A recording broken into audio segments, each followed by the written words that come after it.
امریکی صدر Donald Trump نے غزہ میں امن کے لیے جن 20 نکات کا اعلان کیا ہے وہ ہمارے نہیں، یہ مسودہ نہیں جو 8 اسلامی ملکوں کے وزرائے خارجہ کے ساتھ طے پایا تھا۔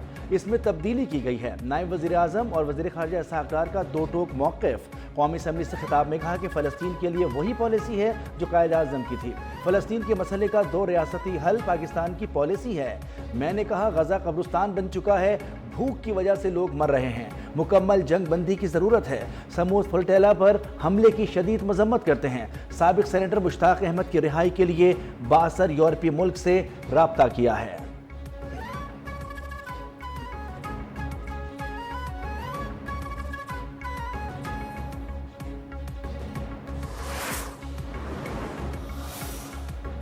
بلوچستان کے ضلع شیرانی میں سیکورٹی فورسز کا آپریشن، 7 دہشت گرد ہلاک۔ آئی ایس پی آر کے مطابق علاقے میں فتنہ الخوارج کی موجودگی کی اطلاع پر آپریشن کیا گیا۔ بھارتی سپانسرڈ دہشت گردوں اور سیکورٹی فورسز میں شدید فائرنگ کا تبادلہ ہوا۔ دہشت گردوں سے اسلحہ اور گولہ بارود برآمد۔ سیکورٹی فورسز ہندوستانی سپانسرڈ دہشت گردی کی لعنت ختم کرنے کے لیے پرعزم۔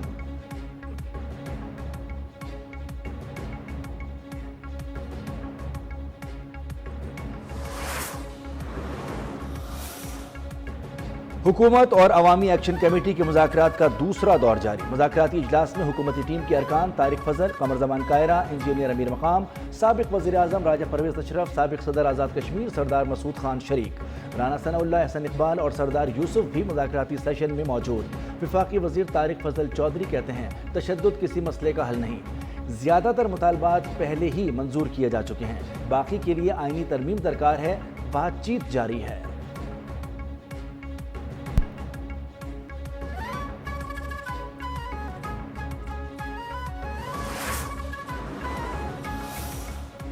پیپلز پارٹی کا وزیر اعلیٰ پنجاب مریم نواز کے بیانات پر ایک بار پھر قومی اسمبلی سے واک آؤٹ۔ نوید قمر نے کہا کہ ہم نے اپنی طرح سے ایک ٹیم بھیجی تھی، مذاکرات بھی ہوئے، لیکن حالات ابھی تک جو کہ تو ہیں، جب تک مسئلے کا حل نہیں ہوتا ایوان میں نہیں بیٹھیں گے۔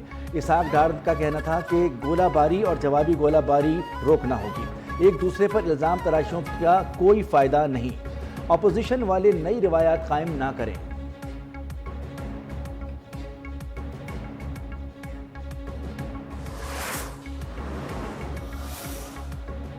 وزیر اعلیٰ مریم نواز نے کہا ہے کہ پنجاب اپنے آبی ذخائر کے ساتھ کیا کرتا ہے یہ ہمارا مسئلہ ہے۔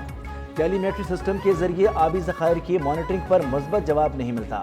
میں کبھی کسی کے اختیارات اور معاملات میں دخل نہیں دیتی، نہری اصلاحات کو سیاسی معاملہ نہیں بنانا چاہتے، صوبے کے معاملات کی ذمہ دار ہوں اور اس کے لیے فائٹ بھی کروں گی۔ پنجاب کے حق کے معاملے میں میرا موقف واضح ہے۔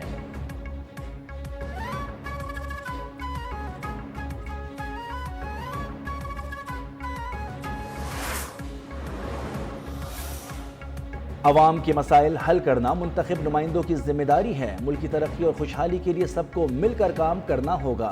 گورنر سندھ کامران ٹیسوری کا تقریب سے خطاب، کہا سیاستدان آتے ہیں اور چلے جاتے ہیں، نوجوان سسٹم میں رہتے ہیں، آپ لوگ صحیح ڈائریکشن میں کام کرنا چاہیں تو کوئی نہیں روک سکتا۔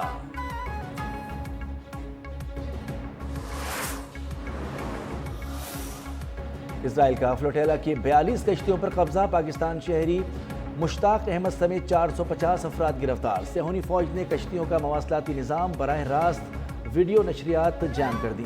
تازہ کارروائی میں فلوٹیلا کی کشتی القتالہ کو بھی تحویل میں لے لیا گیا ہے۔ اسرائیلی قبضے میں لی گئی کشتیاں اشد البندرگاہ پہنچ گئی ہیں۔ قافلے میں شامل ایک کشتی میرینیٹ اپنی منزل کی جانب رواں دواں۔ عالمی فلوٹیلا پر فوجی دھاوے پر اسرائیلی وزیر اعظم کی ہٹ دھرمی برقرار۔